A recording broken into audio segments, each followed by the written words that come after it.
my lords. You did not invest in a dreamer, you invested in a method, and the method has delivered. Here are charts no guild, no admiralty, no rival house can match, every coast corrected, every current measured, the sea itself reduced to numbers that hold. Your trade ships will outrun the competition and outlast the storms that sink lesser fleets. Where others sail by luck, yours will sail by calculation. Sooner to harbor, richer at anchor, first to every market that matters. Your patronage was not charity, gentlemen.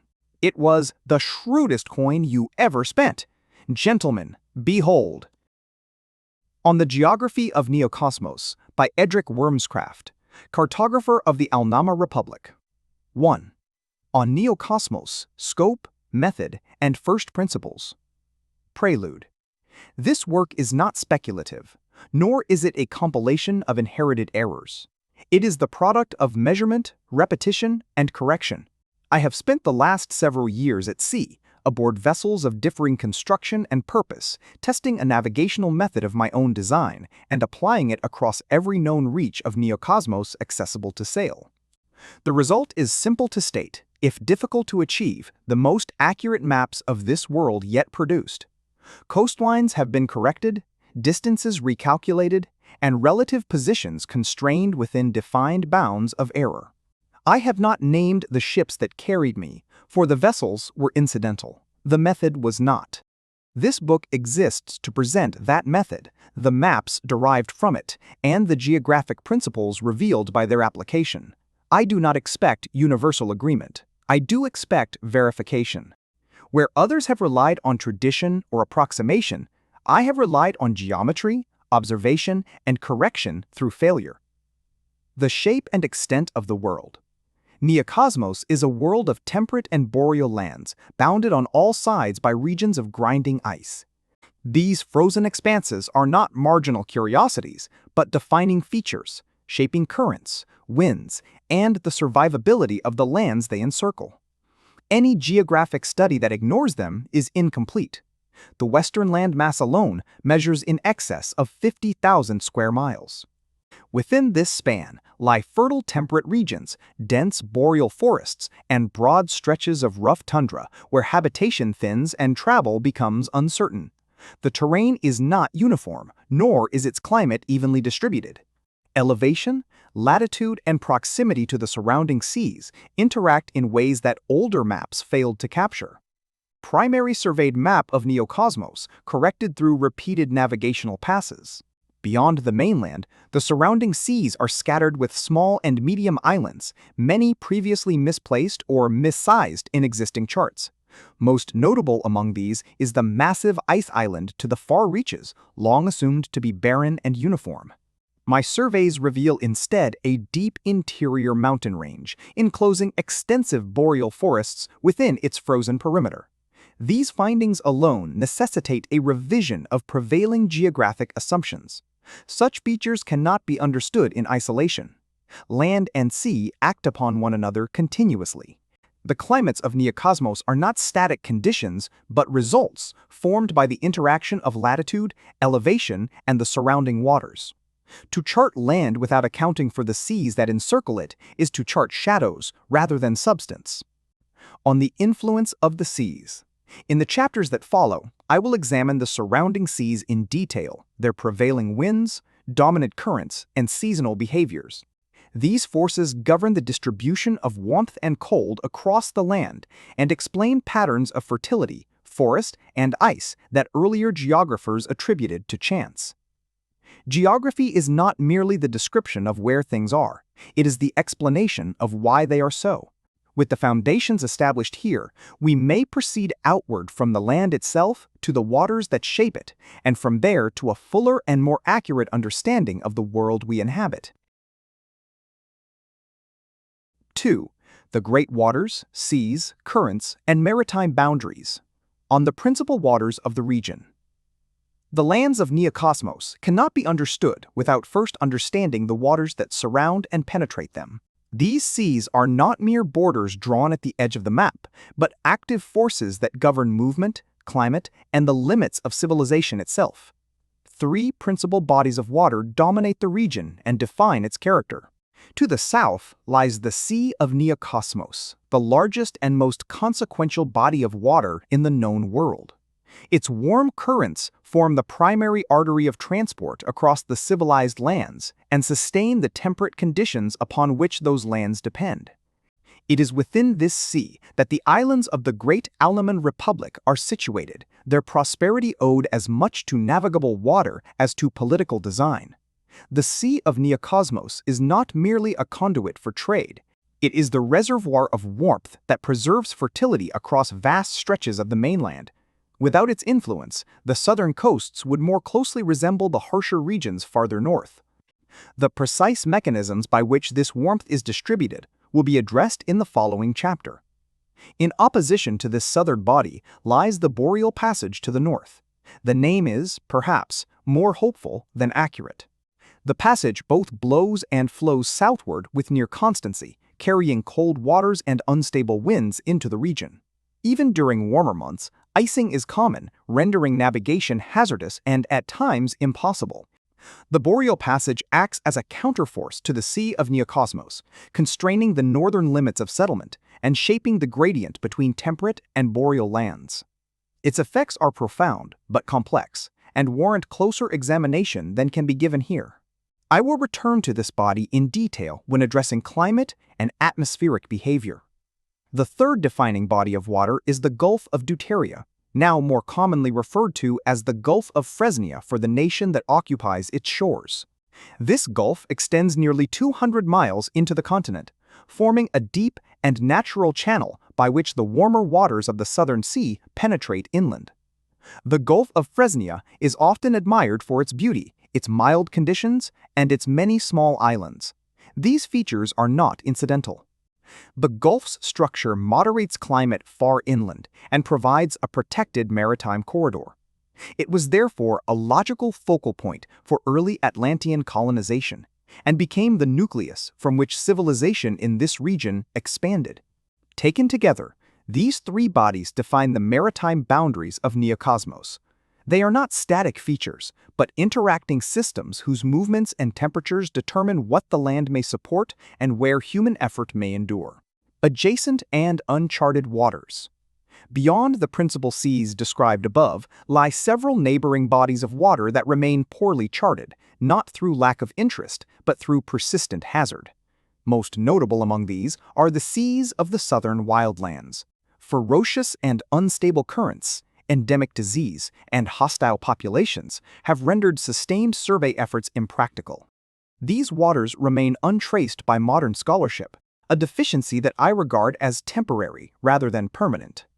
With superior navigation and vessels built for endurance rather than comfort, this region will be brought to measure. To the southwest lies the great Atlantean Ocean. Those who brave its vast and open reach may eventually arrive at the wreckage that was once Atlantis itself. The remaining islands are barren and wasted, and the surrounding seas form a tortured and unstable system of swirling currents and violent storms. Until clearer purpose demands otherwise, this ocean is best avoided. Beyond it, however, lies the long southern passage that feeds the distant trade routes upon which Alnhama's prosperity ultimately depends. The final point of interest among the adjacent waters is the so-called Pictish Passage. The ice immediately west of Neokosmos is thick and persistent throughout the year, yet a narrow western route to Hyperborea exists and is used by the Pictish peoples in their seasonal migrations. A small number of Alnhama vessels have attempted the passage with mixed success. It remains unsuitable for large ships. Only the light, hardy craft of the Picts have proven capable of navigating it with any regularity. 3. On climate, wind, and currents, how Neokosmos exists. The hidden structure beneath the seas. It has long been observed that lands lying at the same latitude as Neokosmos beyond our region are locked beneath ice and unfit for sustained habitation. This disparity has often been attributed to chance, divine favor, or poorly defined atmospheric explanations. None of these suffice. Through repeated measurement and careful observation across multiple voyages, I have confirmed the existence of a persistent underwater current within the Sea of Neokosmos.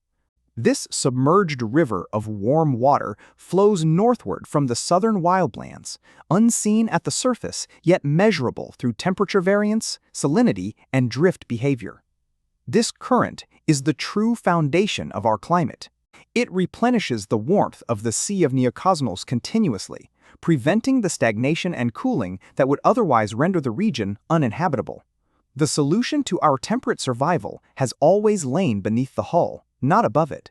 The Gulf of Deuteria serves as a conduit for this warmth, drawing the southerly waters deep into the continent. In doing so, it extends the moderating influence of the sea far inland, shaping climates well beyond the immediate coast. This is not incidental, but structural. Temperate lands of the southern seas. Lands directly exposed to the Sea of Neokosmos benefit most from this warming current. These regions experience temperate to warm conditions throughout most of the year, with summer heat moderated by maritime air and winters reduced to a brief and manageable season. Frost is rare and short-lived, and agricultural cycles are both reliable and generous.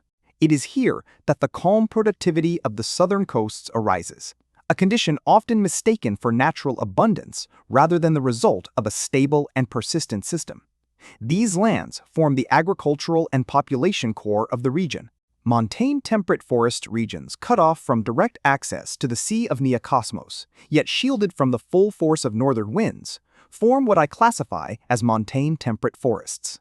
These lands are defined by elevation, distance from warming waters, and partial climatic isolation. The seasons here are rougher and less predictable. Winters are longer, summers shorter, and agriculture demands greater effort and caution. These forests are wild, productive in timber and game rather than grain, and support settlement only through adaptation rather than ease.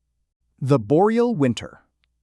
There exists a second and harsher winter in Neokosmos, imposed not by latitude alone, but by the Boreal Passage. Cold waters and persistent northerly winds descend from the great ice, driving sharply into the region and enforcing a stark climatic divide. The tundra that surrounds the Boreal Passage is the direct consequence of this flow. Soil remains shallow, growing seasons brief, and survival dependent on resilience rather than cultivation. This boundary is not gradual but abrupt, marking the limit beyond which southern influence fails. Boreal forests. Between the temperate lands and the tundra lie the boreal forests. These regions receive insufficient warmth from the southern seas to permit easy agriculture, yet are spared the worst extremes of the Boreal Passage. Winters are long and cold, summers brief but intense, and the land supports dense coniferous forests, hardy wildlife, and limited human habitation. Such forests resemble those found in other northern regions of the world, resilient, resource-rich, and unforgiving of error. They form the transitional band that makes the climatic structure of Neokosmos intelligible rather than chaotic. Storm's Edge. At the eastern edge of the southern continent lies a singular and dangerous feature of the climate system. This cape exists under the simultaneous influence of both the southerly warming winds and the descending northern flows. The result is not balance, but conflict. This region, known among sailors as Storm's Edge, is marked by frequent and severe tempests. The mixing of opposing air masses produces storms of unusual scale and violence, rendering the cape hazardous even during otherwise favorable seasons. Navigation near Storm's Edge demands caution, precise timing, and the acceptance that avoidance is often the wiser course. Taken together, these systems, hidden current, encircling seas, and opposing northern flow, explain not merely the climate of Neokosmos, but its very existence as a habitable land. Geography is not a collection of places. It is a system, and this system, once understood, admits no mystery.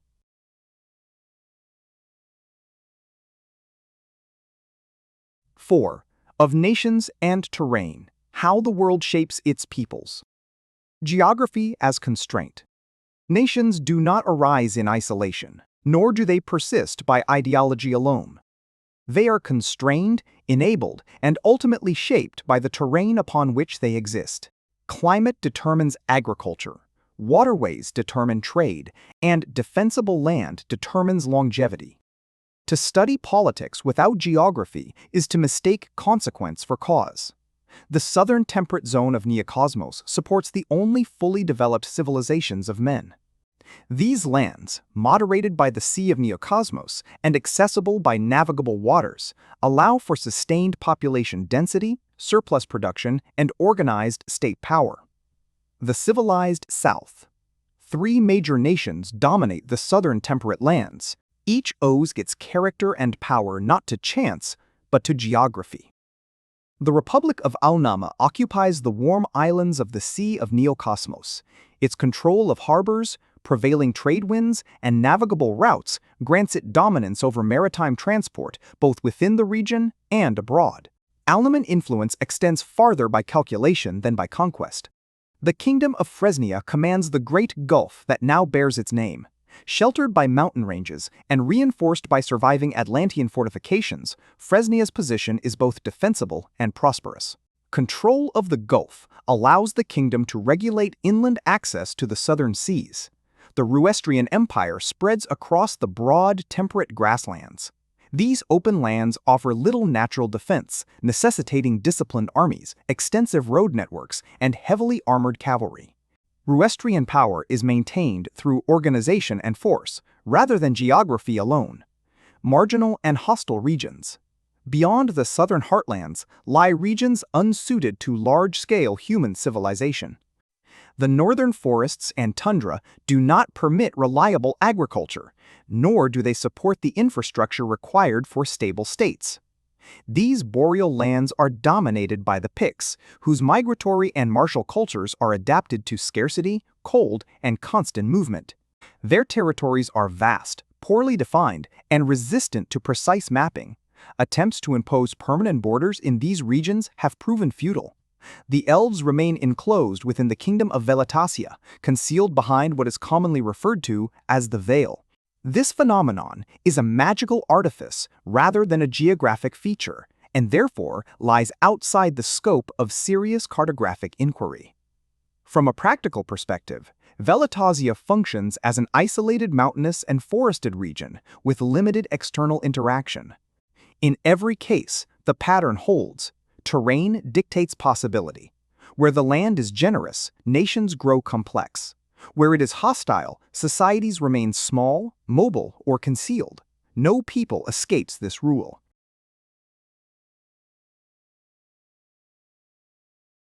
(4a) The Ruestrian Empire, rivers, roads, and imperial reach. The Ruestrian Empire occupies the most arable land in Neokosmos. Benefiting fully from the warming influence of the southern seas, its plains and river valleys produce surplus beyond that of any neighboring state. This abundance is the foundation of imperial power, though it is often misattributed to virtue or destiny. In contrast to its agricultural strength, Ruestria possesses the fewest natural defenses of the southern nations. Its borders are broad, its plains open, and its coastlines ill-suited to natural fortification. The empire persists not because it is protected, but because it is prepared. Ruestrian armies are large, disciplined, and maintained in a state of readiness unusual even among imperial powers. This is not cultural preference, but geographic necessity. Where terrain does not defend the state, organization must. Rivers and roads. The empire's freshwater rivers serve as primary transport arteries, functioning as highways for grain, troops, and taxation. Where rivers do not suffice, roads do. Ruestria maintains the finest road network presently known, rivaling and, in some cases, surpassing those attributed to Atlantis. These roads are not limited to favorable terrain. They cut through the Ruestrian mountain range by routes that wind through narrow passes, dense forests, and exposed hills. The effort required to maintain them is considerable, but their strategic value is unquestionable. North-south routes exist alongside the central pass, ensuring that no region remains inaccessible to imperial movement. Ports along the Ruestrian coast are comparatively rare. Where suitable harbors do exist, they have been developed into major sites of export, each supporting a small city dedicated almost entirely to the shipment of agricultural surplus. These ports are functional rather than grand, valued for throughput rather than beauty. Limits of reach. The Empire's western border appears abrupt and ill-defined on most maps, including my own. This is not error, but limitation. Even Ruestrian surveyors have failed to produce reliable measurements beyond this boundary. All evidence to date suggests extensive forests inhabited by increasingly numerous Pictish populations, followed eventually by the grinding ice. Further editions of this atlas will refine this region, assuming anything of material value is discovered in what presently appears to be an inhospitable wasteland. In the south of the Empire stands Solfair, the famed city of steel and sun. It is built into a rising hillside of unusual formation. Whether this feature is entirely natural has been the subject of private speculation. Such discussions are best kept private, particularly within hearing of the cult of Soul Eternal. In sum, the Ruestrian Empire endures because its geography permits exploitation and demands vigilance. Its power is not inherent, but maintained, at cost, and without illusion.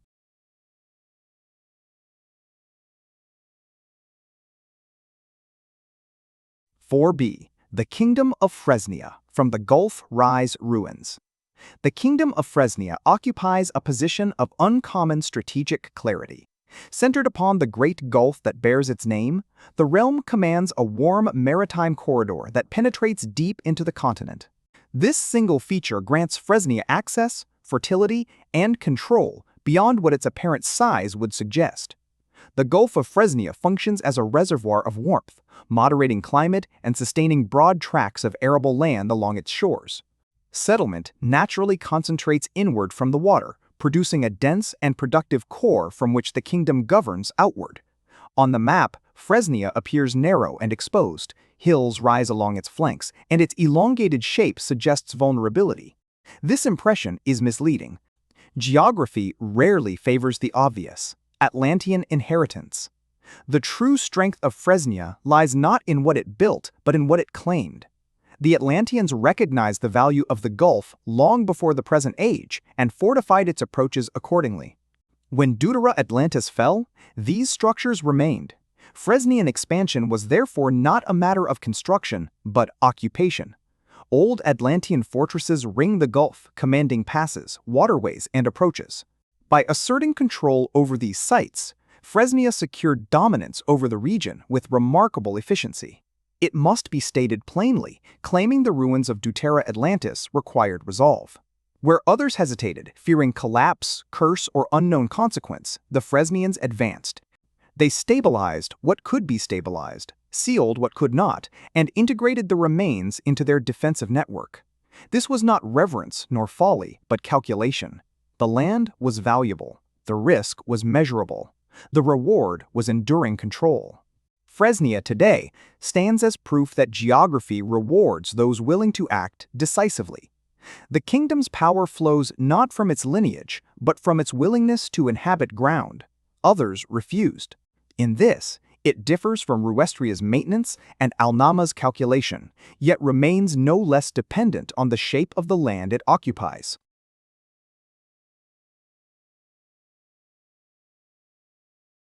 (4 CT) The Republic of Alnhama, trade winds, harbors, and calculation. Alnhama is not a single island, but a system, a chain of islands positioned with unusual precision across the Sea of Neokosmos, each offering suitable harbors and defensible approaches.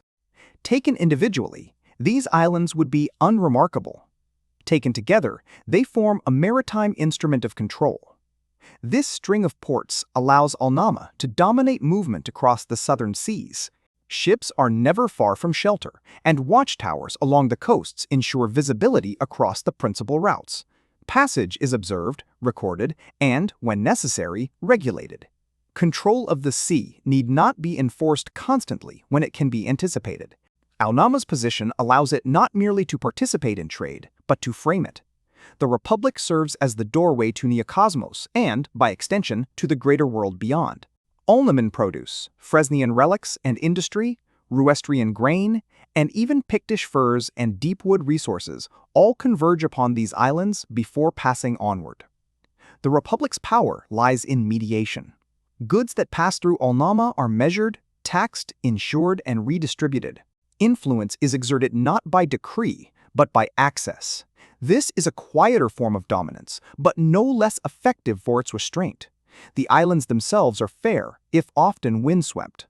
High precipitation and steady maritime weather produce gentle, arable lands well suited to cereal cultivation and cattle raising. While agriculture alone would not sustain Alnhama's influence, it ensures stability independent of trade fluctuations. Alnhama may never be a new Atlantis. It lacks the continental mass and ancient monumentality required for such claims, yet it occupies a more advantageous role. It stands as the hub of Atlantis's former reach, the junction through which the ambitions of others must pass. Empires may rise inland or upon ruins. Alnhama decides which of them is supplied, financed, and remembered. In this, the Republic functions not as an empire itself, but as the maker of empires.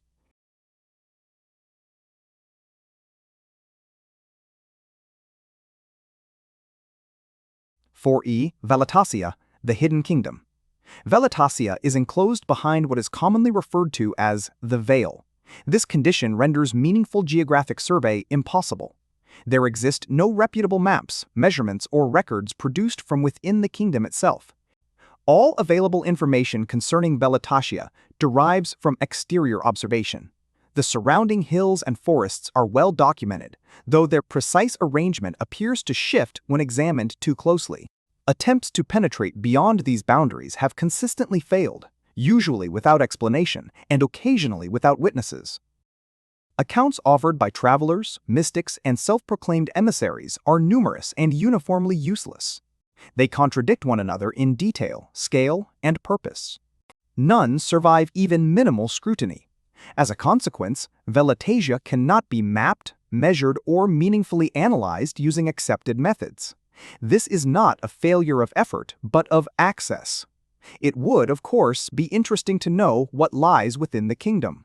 Such curiosity, however, does not constitute data.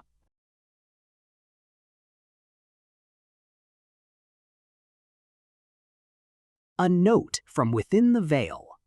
King Erendir Laiorion, Summer King of Velatasia.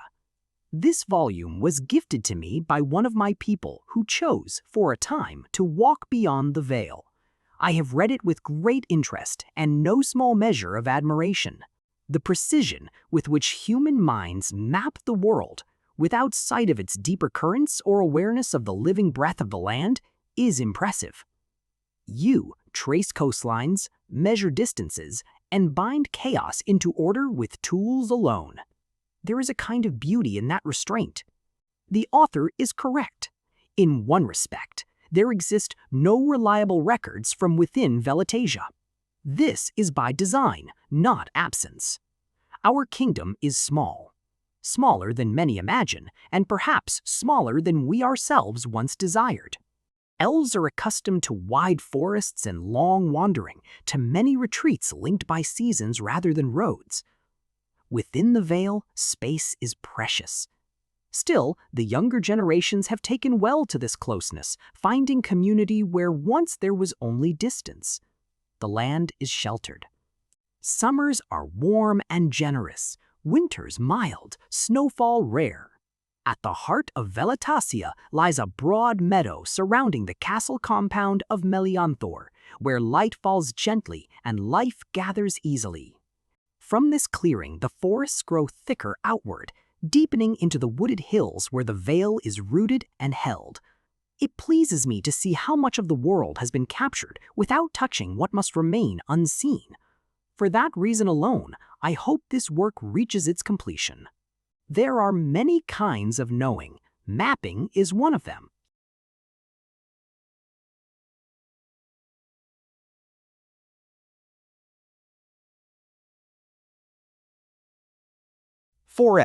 The Pictlands, Vastness, Hostility, and the Limits of Mapping. The Picts control the vast and rugged lands north of Neokosmos. Their territory encompasses both the northern reaches of the continent proper and the lands beyond the Boreal Passage, commonly referred to as the Whitelands. These regions are unified not by governance, but by climate and constraint. The lands themselves are cold, harsh, and resistant to cultivation. Boreal forests dominate much of the interior, with soil poor and growing seasons short. Agriculture, where it exists at all, is supplemental rather than sustaining. Survival depends on mobility rather than settlement. As conditions worsen with latitude, migration becomes habitual. Herd animals are moved seasonally, and with them entire populations. Scarcity is a constant pressure, and conflict is not an aberration, but a mechanism of redistribution. Raids and clashes are therefore common, particularly during warmer months when movement is easiest. These conflicts are rarely decisive. Pictish war is episodic, opportunistic, and persistent. They take from rival tribes, from weaker neighbors, and, when opportunity permits, from the civilized lands to the south. Tribal distribution. It was long assumed that the Pictlands could not be mapped with any useful precision. This assumption was incorrect. Through sustained observation, the correlation of movement patterns and information obtained from missionaries, traders, and those Pictish groups willing to engage on stable terms, I have identified more than 25 major tribes exerting regional dominance, each occupying broadly consistent territories. These tribes are marked upon the accompanying map. It must be emphasized that this figure represents only a fraction of the total population. More than 100 lesser tribes are believed to exist, including those subsumed under dominant groups and those occupying western regions that remain uncharted. The Picts are not a unified people. They are scattered, fractious, and shaped by a land that rewards endurance over cohesion. Yet this same land produces individuals of remarkable resilience. Should these tribes ever gather in sufficient number and purpose, the result would not resemble a conventional army. It would resemble pressure, sudden, overwhelming, and difficult to contain. Neokosmos has experienced this before, during the days of Karn the Conqueror. The land has not changed since then. Geography does not forget.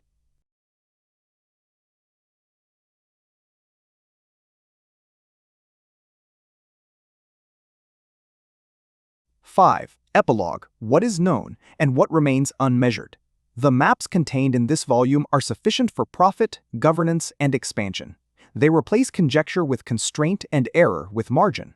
Routes that once required luck may now be sailed with calculation. Distances that once devoured time and cargo may now be planned for with confidence. This alone alters the balance of trade. Ships that arrive sooner arrive richer. Ships that return intact return dominant. Navigation is not an academic exercise. It is the difference between ownership and loss. Those who command position command outcome. What is presented here, however, is not the limit of what may be achieved. It is merely the threshold. With improved positional certainty, the seas themselves cease to be barriers and become corridors. Hazards are not removed, but priced. Risk is not eliminated, but reduced to tolerable cost. Entire regions presently dismissed as inaccessible will become viable. The Hyperborean Passage, currently exploited only by primitive craft, may be rendered navigable for proper vessels. The far southern reaches, avoided out of ignorance rather than impossibility, remain unmeasured only because existing methods are insufficient. These insufficiencies will not persist. I do not claim the longitude problem solved, but I have bounded it, constrained it, and reduced it to a matter of refinement. Further work will not require revelation, only continued application of method and funding. The returns on such investment are self-evident. Control of distance is control of commerce. Control of commerce precedes every other form of power. Those who finance precision will outpace those who cling to tradition, and those who hesitate will be overtaken by those who do not. I have produced what others could not. I will improve it further. The world does not require consensus to be measured, only competence. Where these maps end, my work continues. Se ende.